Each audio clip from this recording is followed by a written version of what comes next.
언젠가 미국 ABC 방송에서 오프라 윈프리 쇼에 있어서 아들과 아버지가 출연한 일이 있었습니다. 아버지의 나이는 65세였고요. 아들의 나이는 43세였습니다. 부자의 출연으로 많은 시청자들이 큰 감동을 받았습니다. 아버지는 직장에서 은퇴를 이미 했고요. 그리고 아들은 휠체어를 타고 다니는 전신장애자였습니다. 이들의 사연은 43년 전으로 거슬러 올라가게 되고요. 아버지가 결혼해서 아들을 낳게 됐는데 아들의 이름이 릭이었는데 릭이 태어날 때 그만 탯줄이 목에 감겨가지고 태어나는 바람에 뇌상수가 공급이 되지 않아서 그때 뇌성마비가 오고 태어나서부터 경련성 전신마비로 고통을 당하게 됩니다. 혼자 스스로 움직이기조차 힘든 입장 가운데 있고요. 물론 말을 못하게 되는 그런 중증 장애인이었어요. 아버지 딕이 이 일로 굉장히 낙심을 했죠. 이 일을 통해서 비관하면서 인생에 많은 방황을 하기도 했습니다. 주위에 있어서는 저런 아들을 어떻게 키울 수가 있겠는가? 특수기관에 맡겨서 키워야 되지 않겠는가? 라는 의견들도 있었지만 그 아이의 청명한 눈빛, 사랑스러운 눈빛을 아버지가 보게 됐었을 땐 차마 그렇게 타 기관에 맡길 수는 없고 집에서 양육해야 되겠다라고 결단하고 아이를 키우고 있었습니다. 그러던 어느 날 릭의 나이가 15세가 되던 때에 말을 하지를 못하게 되니까 컴퓨터를 통해서 자기 의사를 전달하게 되는데 얼마 후에 우리 지역에서 지역 달리기 대회가 있으니까 아버지 저와 함께 나갔으면 좋겠다고 그때 아버지가 아들의 바람이고 소망이니까 그렇게 하자라고 해서 준비를 했어요. 그리고 지역 달리기 대회에 휠체어를 아들을 태우고 아버지가 뒤에서 밀면서 달리기 대회에서 완주를 했죠. 그리고 나서 아들이 하는 이야기예요. 아버지, 저는 난생 처음 달리면서 제 몸에 장애가 사라진 것 같은 느낌을 처음으로 받게 되었다고, 정말 행복했다고. 물론 말을 못하니까 컴퓨터를 통해서 의사를 전달을 한 거죠. 이 아버지가 너무 흐뭇한 거예요. 중증 장애인인 아들이 그렇게 행복하는 모습을 보고 나서 아들의 행복을 위해서 뭔가 더 해줘야 되겠다라고 하는 생각 가운데 4년 동안 특별 훈련을 거쳐가지고 정상인들이 참여하는 대회인 철인 3종 경기에 출전을 하게 되는 거예요. 철인 3종 경기가 무엇인가? 3.9km를 바다 수영을 해야 돼요. 그리고 180.2km, 그러니까 서울에서 부산 정도 되는 거리를 자전거를 타고 사이클링을 해야 되는 것이죠. 그리고 나서 마라톤이 남았는데 42.19km를 마라톤으로 달려야 되는 것이에요. 그런데 그 아버지가 4년 동안 훈련해서 이 철인 3종 경기를 통해서 완주를 하게 되는데요. 6번 출전해서 6번 다 완주를 하게 돼요. 그리고 단축 3종 경기에는 206차례 참석해서 완주를 하게 되고요. 그리고 42.19km 정상인도 참석해서 완주하기 힘든 것을 자녀를 휠체어를 태우고 뒤에서 달리기 시작하는데 64차례나 완주를 하게 됩니다. 아주 어마어마한 이야기죠. 어찌 보면 눈물겨운 그런 이야기예요. 왜 그런가? 아버지는 원래 수영을 할 줄 모르는 그런 사람이었습니다. 물에 들어가면 돌덩이처럼 가라앉은 체질이었던 것이죠. 그런데 아들을 위해서 늦은 나이에 열심히 수영을 배우고 그리고 철인 경기에 참석하기 위해서 고무보트에 아들을 태우고 거기에 밧줄을 매가지고 허리에 묶고 바다 수영을 하면서 3.9km를 가고 그리고 특수 의자가 달린 자전거를 제작해서 아들을 태우고 180.2km의 용암지기대를 자전거로 달리고요. 그리고 42.19km 굉장히 긴 그런 거리죠. 거기에 휠체어 아들을 밀면서 완주를 하게 된 것이죠. 그리고 그들은 이런 일을 놓고 나서 수레를 하는데 아들 릭이 그의 의견을 이렇게 이야기를 하죠. 우리 아버지가 없어서는 이런 일이 절대 성공적으로 마칠 수는 없었을 거라고. 아버지도 말을 하는 거예요. 아들 릭이 없어서는 나도 이런 일을 하지 못했을 것이라고. 여러분 무엇이겠습니까? 부모의 사랑이 그렇게 크고 위대한 줄로 믿으시는 여러분들 되시길 바랍니다.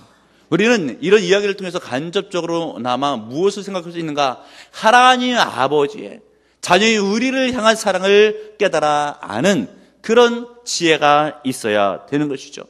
여러분, 우리 예수님께서 우리를 구원하기 위해서 가진 고초 다 겪으시고 십자가를 지시고 그리고 생명까지 버리시면서까지 우리를 구원해 줬잖아요. 얼마나 큰 희생이요, 얼마나 큰 우리를 향한 사랑이겠습니까?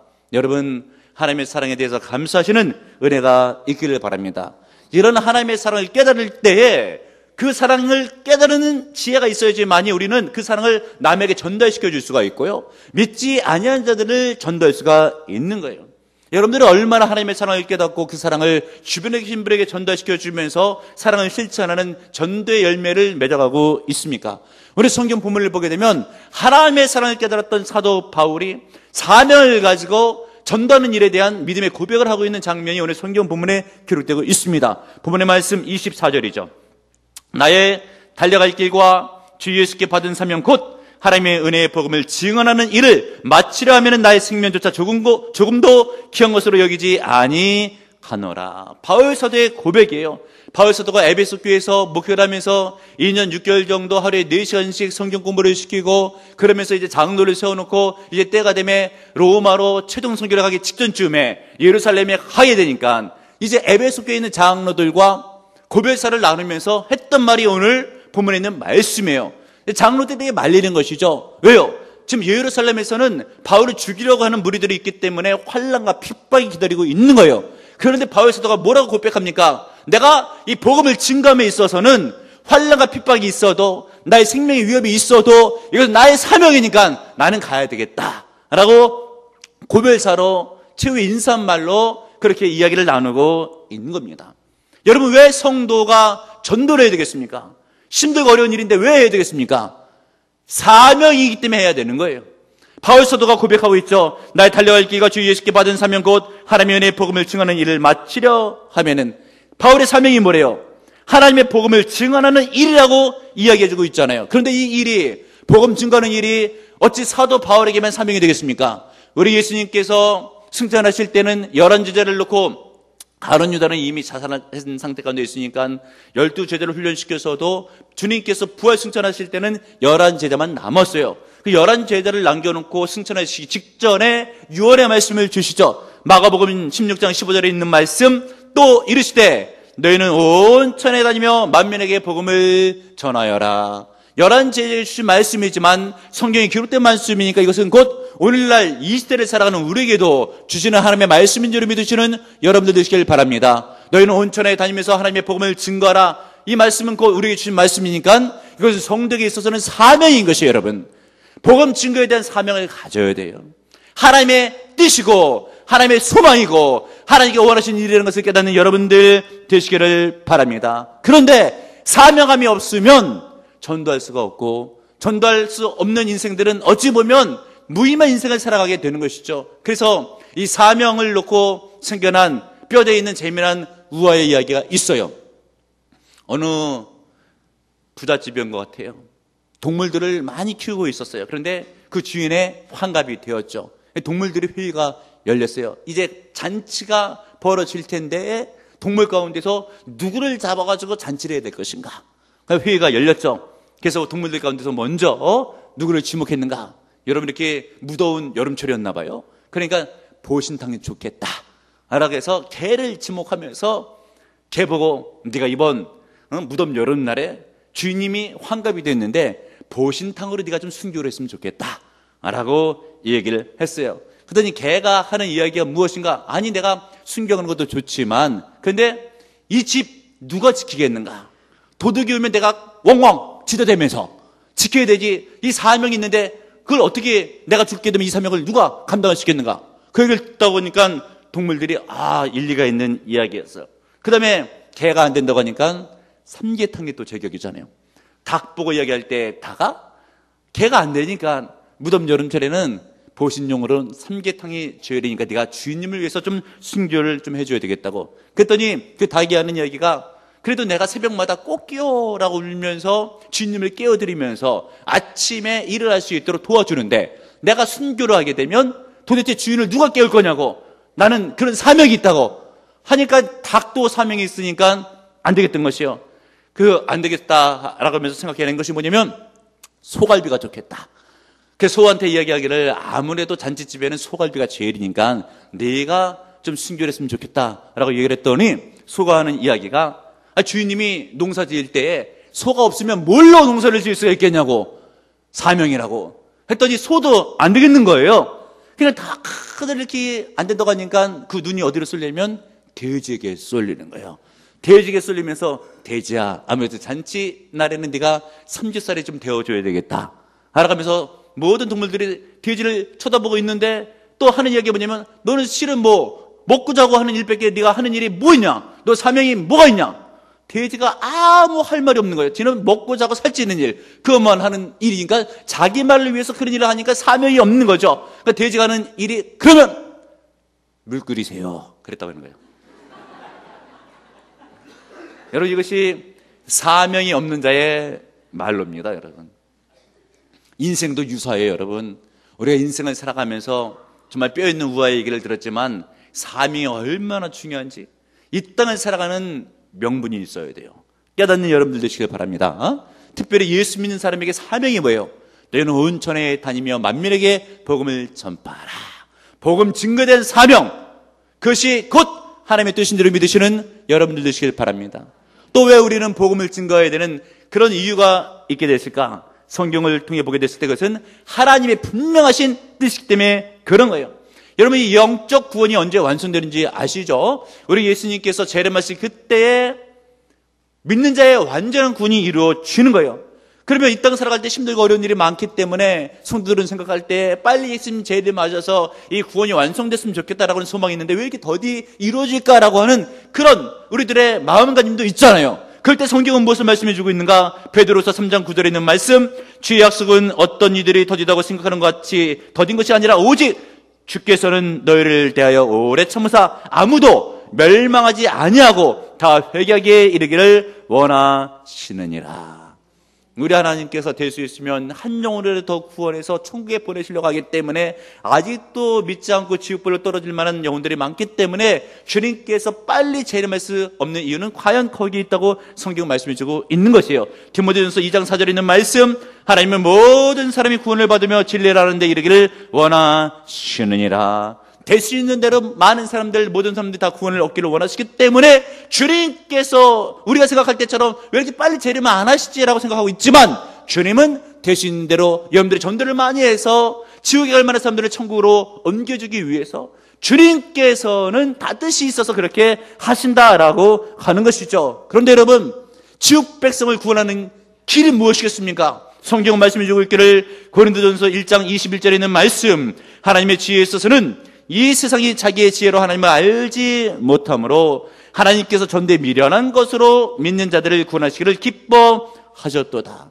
그 누가 머리가 똑똑해서 스스로 하나님을 발견하고 교회 다녀서 예수를 믿겠다고 생각할 사람이 아무도 없으니까 하나님께서 생각하실 때는 이미 예수를 믿어서 구원 얻은 자로 하여금 전도라고 하는 방편을 통해서 믿지 않는 자들에게 예수 믿고 천국 가세요, 교회 다니세요라고 하는 그런 방편을 통해서, 전도를 통해서 구원하기 위한 하나님의 뜻이 있다고 하는 거예요. 여러분 지옥에 가는 사람이 어떻게 해서 천국의 백성으로 바뀔 수 있겠습니까? 믿는 자가 입을 벌려 전도할 때에 전대 열매로 그들이 구원을 얻는 거예요. 그래서 성도는 전도를 해야 됩니다. 깨닫는 여러분들 되시길 바랍니다. 가족 가운데서 믿지 않는 사람들, 친구 가운데서 믿지 않는 사람들, 이웃 가운데서, 친직 가운데서, 직장 동료 가운데서 믿지 않는 사람들을 입을 벌려 전도하시는 여러분들 되시길 바랍니다. 우리 주변에 예수 믿지 않는 사람들이 아직도 너무나 많이 있어요. 우리나라가 뭐 교회가 많다라고 하면서 전국 방방곡곡에 밤에 십자가 네온사인이 많다고 하지만 그래도 20% 정도밖에 예수를 믿지 않습니다. 즉 말하자면 10명 가운데 2명은 예수를 믿고 8명은 예수를 믿지 않는 거예요. 아직도 전도할 사람들이 많이 있어요. 그리고 여러분 세계에서 1년 동안에 얼마의 인구가 죽는가? 5,400만 명이 죽는 거예요. 우리나라 남한의 인구보다 더 많은 사람들이 1년에 죽는데 그분 대체적으로 다 예수를 안 믿고 죽는 현실이 지금의 현실이에요. 그러니까 우리 주변에는 아직도 전도로 해야 될 사람들이 너무나 많이 있는 거예요. 근데 문제는 무엇인가? 힘들고 어렵다고, 어떤 사람은 내 취향에 맞지를 않는다고, 뭐 등등의 이유로 전도를 잘하지는 않는 거예요. 그러나 여러분 우리 하나님께서는 내가 싫어하는 사람이라 할지라도 그 사람이 지옥 가는 걸 원치 않고 천국에 가기를 원하신다는 것을 깨닫는 여러분들 되시길 바랍니다. 성경에 보게 되면 구약 성경에 요나서가 있죠. 하나님께서 요나를 통해서 아수르의 수도였던 니느웨를 구원하기 위한 뜻을 펼쳐 보이시는데 오늘 요나를 부르시는 거예요. 그런데 이 요나가 아수르 민족을 싫어하거든요. 왜 그런가? 일제가 우리나라를 침략했기 때문에 우리도 일본에 대한 감정이 좋지 않는 것처럼 아수르도 이스라엘을 많이 침략을 했어요. 그 민족이 회개하고 예수를 믿어서 구원을 받는 것을 요나는 싫어하는 거예요. 그러니까 하나님께서 요나를 통해 가지고 복음을 증거하라고 했더니 요나가 배를 타고 다른 곳으로 도망을 가는 거예요. 그러다가 폭풍을 만나가지고 바다에 빠지고, 바다에 빠지게 됐을 때 고기 뱃속에, 물고기 뱃속에 들어가게 되죠. 그래서 토해 놨더니 니누에였어요. 그때 하나님께서 복음을 증거해라. 고생을 당하고 훈련을 받은 요나가 복음을 증거하게 되죠. 그때 니느웨 백성이 구원을 받는 거예요. 우리 하나님께서는 내가 싫어하는 사람도 반드시 구원을 얻기를 원한다는 것을 깨닫고 여러 가지 전도를 안 하는 이유들이 있겠죠. 그러나 여러분, 하나님의 뜻이에요. 믿지 아니하는 자에게, 심지어 내가 싫어하는 사람들에게까지라도 전도하시는 여러분들 되시길 바랍니다. 또 우리는 왜 복음을 증거해야 되는가? 기회 있을 때만이 전도가 가능하기 때문에 그래요. 죽고 나면 기회가 없는 거예요. 히브리서 성경 9장 27절에 있는 말씀, 한 번 주는 것은 사람에게 정하신 것이요 그 후에는 심판이 있으리니, 사람은 살다가 때가 되면 한 번 죽게 되어 있어요. 전도하는 사람도 때가 되면 전도하다가 죽게 되고 있죠. 죽고 나면 천국에 가서는 전도할 필요가 없어요. 다 예수 믿는 사람들만 와 있기 때문에 전도할 만한 이유가 없는 것이죠. 그리고 전도 대상자들도요, 늘 언제나 살아있는 것이 아니에요. 그분들이 살아있을 때 동안만 전도할 수가 있는 거예요. 이 기회를 놓치게 되면 전도자가 전도할 기회를 잃어버리게 되는 겁니다. 깨닫는 여러분들 되시길 바랍니다. 한 몇 년 전쯤에, 한 5년 전쯤 됐는가요? 대구 동북교회를 섬기시는 김길복 권사님께서 오셔가지고, 그분이 그 교회 전도왕이에요. 2,000명을 전도하신 분이에요. 그분이 우리 교회 전도 세미나를 인도하시면서 본인의 간증의 말씀을 하시는데 자기가 전도왕이 된 계기가 있대요. 어떤 계획인가 잘 들어보시길 바랍니다. 이분이 전도를 하기 위해서 어떨 때는 공국을 끓이고 어떨 때는 김치를 담가가지고 믿지 않는 자들에게 나눠주면서 같이 식사도 하면서 때가 되게 됐을 때 심령이 열리고 친해지게 되면 그때 복음을 증거하고 교회로 데리고 나온다고 하는 것이에요. 그런 방편으로 어느 날 젊은 부부를 전도하기 위해 가지고 식사 모임을 몇 차례 가진 거예요. 근데 드는 생각에 좀 더 친해질 때 말을 해야 되겠다, 심령이 더욱더 열렸을 때 말을 해야 되겠다라고 기회를 보고 있었다고 하는 것이요. 그런데 아직도 복음을 증거하지 못했는데 어느 날인가에 그 젊은 부부 가운데 남편이 인생을 비관한 말한 그런 일이 있었는지 높은 산에 올라가가지고 약을 먹고 자살을 한 거예요. 이때 김길복 권사님께서 큰 충격을 받는 거예요.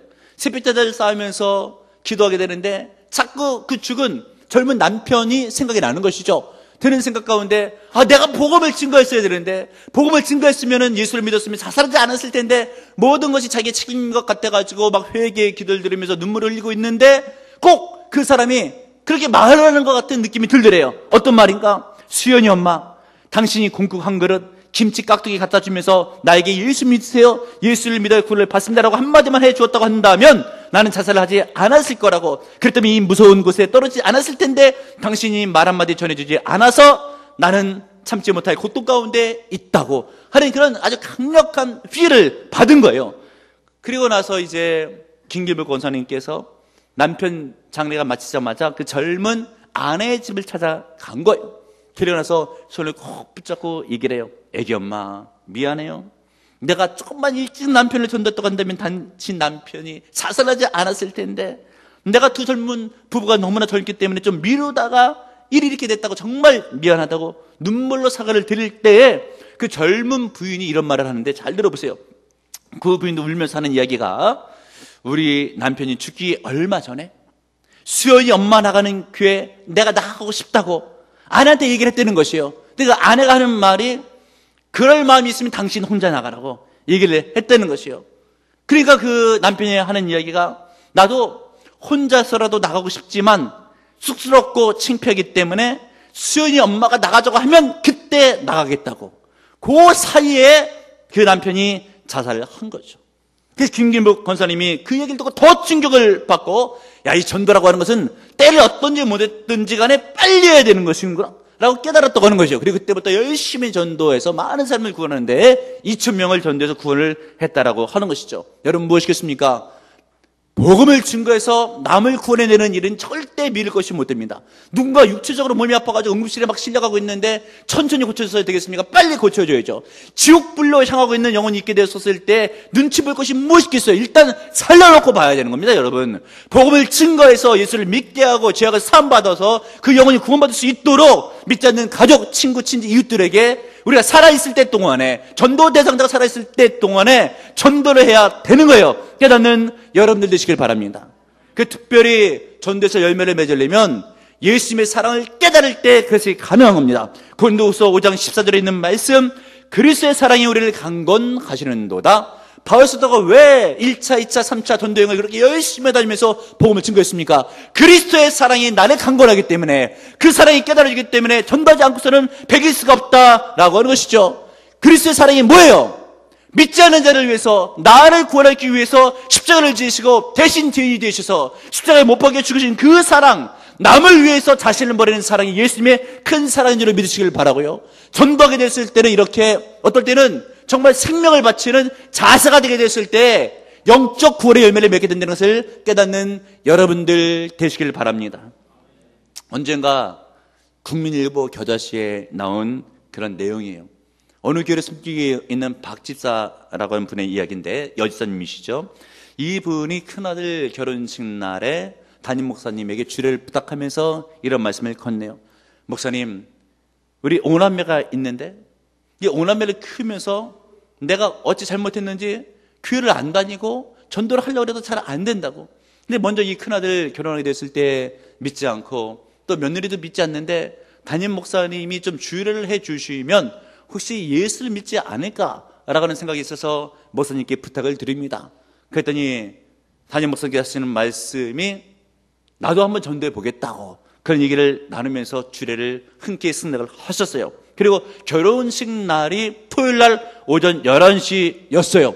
그런데 아주 끔찍한 일이 생겼는데, 토요일 날이 오전 11시인데 결혼식이 11시에 있어지는데 그날 아침 7시에 박 지사님이 아들 결혼식을 앞두고 세상을 떠나간 거예요. 그러니까 결혼식 4시간 앞서가지고 신랑의 어머니가 세상을 떠난 것이죠. 이 결혼식을 해야 되느냐 말아야 되느냐 진행시켰대요. 이미 광고도 됐고 사람들이 올 것이니까. 그래서 11시 예식 오게 됐을 때 목사님께서 결혼 본문을 바꿔가지고 누가복음 9장 60절로 죽은 자들로 자기의 죽은 자들을 장사하게 하고 너는 가서 하나님의 나라를 전파하라. 빨리 전도하는 것이 중요하다. 이런 복음의 메시지로 결혼 예식을 마친 거예요. 그리고 이 결혼 예식이 마치자마자 신랑 신부를 불러놓고 나서 특별히 신부에게 이야기하기를 오늘 새벽에 시어머니가 세상을 떠나갔다고 절대 놀라지 말라고. 이제 일복을 벗고 상복으로 갈아입고 장례식을 합시다. 내가 도와줄 테니까 아무 걱정을 말라고 얘기를 했대요. 동네 사람들이 하는 이야기가 새 며느리가 들어와서 시어머니를 잡아먹었다 알아가면서 결혼식 첫날부터 눈총이 좋지가 못한 거예요. 그런데 장례식 하루 전날에 이 분위기가 완전히 반전되는데, 아들이 셋이 있었는데 그 아들 셋이 목사님을 찾아와서 무릎을 꿇고 회개를 하더니 우리 예수를 믿겠다고 하면서 이야기를 꺼내는 거예요.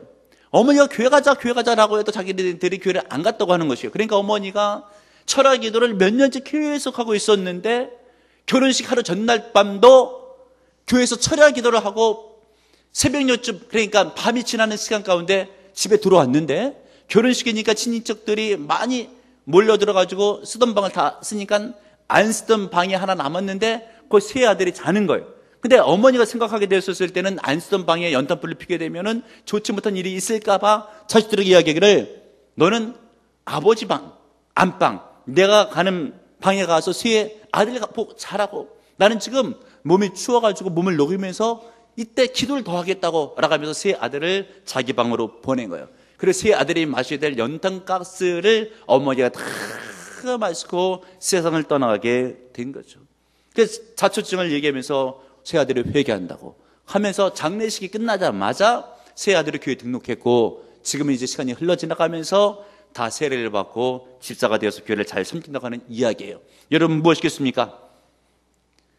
누군가를 전도하게 됐었을 때는 어떨 때는 생명을 무릅쓰고 전도해야 되는 일이 있다라고 하는 것이죠. 예수님의 전도 방법도 사랑을 통한 전도의 방법이었다고 하는 것이요. 자신을 십자가의 대속물로 희생의 제물로 내어놓을 때에 그때 전도의 열매가 맺어지는 겁니다. 여러분, 깨닫는 여러분들 되시길 바랍니다. 그 예수 그리스도의 숭고하신 사랑, 목숨까지 내어주면서 전도를 그 사랑이 깨달아지는데 그 사랑을 깨달은 사람이 어떻게 전도를 안 할 수가 있겠습니까? 근데 전도를 하는 이유가 있다고 한다면 그 사랑이 아직도 깨달아지지 않으면 전도를 할 수가 없는 거예요, 여러분. 그러면 여러분 십자가의 사랑을 깨달으세요. 나를 구원하시기 위해서 대속의 죽음을 죽으신 예수 그리스도의 사랑을 가슴 깊이 깨닫는 은혜가 있기를 바라요. 그런 사랑을 간직한 사람만이 전도에서 열매를 맺게 되는 거예요. 여러분, 오늘 사가장수 아주머니가 교회 등록하는 은혜스러운 이야기였는데, 교회 앞쪽에서 사과 가게를 운영하고 있던 어떤 아주머님이셨는데, 많은 교회 사람들이 가서 예수 믿으라고 해도 이분이 교회를 안 나오시는데, 어느 날인가에 주일날 날에 이렇게 예배 드릴 때 말쑥하게 옷을 차려입고 교회당에 예배 드리러 나온 거예요. 그분을 전도하려고 했던 많은 사람들이 깜짝 놀란 거죠. 아니, 그렇게 전도하려고 해도 안 났던 분이 어떻게 교회를 나오셨나? 예배를 마치고 나서 물어보았더니 그분이 하는 말이 이런 말입니다. 우리 가게에 일주일에 3번씩 들리던 한 신사분이 있었다고. 그분은 항상 덜 익고 못생기고 상한 사과만 골라가지고 사가시는 분이라고. 그래 미안해서 사과를 몇 개 더 주면 손살을 치면서 아니라고 지금 나는 사과를 당장 먹을 것이기 때문에 조금 상해도 괜찮다고. 아주머니는 다른 사람들한테 좋은 사과, 싱싱한 사과를 팔라고. 그러는 신사분이신데 얼마나 마음속에 존경하는 마음이 가든지 그분이 어느 날인가에는 와서는 하는 얘기가, 아주머니 나하고 같이 교회 다닙시다 라고 이야기하는데, 이런 신사분이, 내가 존경하는 분이 예수를 믿자고 하는데 내가 안 믿겠냐고, 그래서 내가 교회 나오게 되었다고 이야기를 하는 거예요. 여러분, 무엇이겠습니까? 사랑을 실천하며 전도할 때에 그 사람이 사랑에 대해서 감격을 받게 되면 전도가 되는 거예요. 그런데 여러분, 사랑을 실천하지도 않으면서 잘 모르시는 분들에게 말을 할 때 예수 믿고 천국 가세요, 물론 좋은 말이죠. 열매 맺으면 좋죠. 잘 안 됩니다, 여러분. 해보셨잖아요. 그래, 하기도 싫잖아요. 안 믿으니까. 왜 그래요? 사랑을 실천하면서 감동을 주면서 전도를 하게 될 때 열매를 맺는 거예요. 우리 예수님도 예를 들면 내가 너를 사랑한다, 나를 믿으면 구원 얻는다, 그렇게 했으면 누가 믿겠습니까? 십자가 못 박혀 돌아가시면서 생명을 내어주기까지 하시면서 내가 너를 사랑한다, 나를 믿으니 구원을 얻게 될 것이다. 그러니까 우리가 예수 그리스도를 믿고 영접하는 것이 아니겠습니까, 여러분? 사랑을 실천할 때에 전도 열매를 맺는 겁니다, 여러분. 전도해야 돼요. 왜요? 사람들이 죽어서 지옥 가는 것을 알면서도 전도 안 하면 안 되잖아요. 그리고 믿는 자의 사명이고 하나님의 뜻이잖아요. 하나님의 사랑으로 하반기 때 꼭 전도하셔서 주변에 믿지 않는 가족들 시급합니다, 여러분. 언제 세상을 떠나갈지를 알아요. 세월호 사건 봐요, 젊은 사람들 떠나가죠. 그리고 말레이시아 항공 봐요, 격추되잖아요. 생각지도 않는 사람들이 갑자기 죽잖아요, 여러분. 우리는 몰라요. 언제 주변에 있는 사람들이, 예수 믿지 않는 사람들이 세상을 떠나갈지를 모릅니다, 여러분. 시간이 있을 때, 기회 있을 때에 전도해야 돼요, 여러분. 믿지 않는 가족들, 친지, 친구, 이웃들에게 복음을 증거해서 사랑으로 열매 맺으시기를 주님의 이름으로 축복합니다.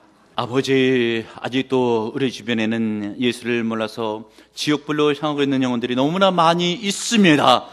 그런데도 불구하고 혹시 내가 전도를 미루고 있거나 안일하게 생각하고 있지는 않았습니까? 이 시간 회개하오니 용서해 주시고 사명을 갖고 믿지 않는 가족, 친구, 친지, 이웃들에게 복음을 증거할 때에 이슬로만이 아니라 예수의 사랑을, 감동을 주면서 전도하게 되실 때 그 영혼이 반드시 예수를 믿게 될 줄을 믿습니다. 기회 있을 때 살아있을 동안 전도하게 하시고 전도되자는데 살아있을 동안에 예수님을 영접하여 영생과 구원을 얻을 수 있도록 나를 사용하여 주시었고 하반기에 열매 맺어 영광 돌리게 하옵소서. 예수님의 이름으로 기도합나이다. 아멘.